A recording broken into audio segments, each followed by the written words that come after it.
Right ఇక మరో breaking news చూస్తున్నాం. తిరుమలలో భక్తుల రద్దీ కొనసాగుతుంది. శ్రీవారి దర్శనం కోసం 30 కంపార్ట్మెంట్లలో భక్తులు వేచి ఉండగా స్వామివారి దర్శనానికి 15 గంటల సమయం పడుతుందని టీటీడీ వెల్లడించింది. 300 రూపాయలు శీఘ్ర దర్శనంకు 3 నుంచి 4 గంటల సమయం పడుతుంది.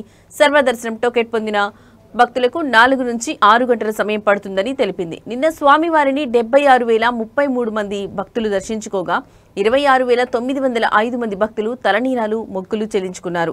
శ్రీవారి హుండీ ఆదాయం 5.30 కోట్లు వచ్చినట్లు టీటీడీ తెలిపింది.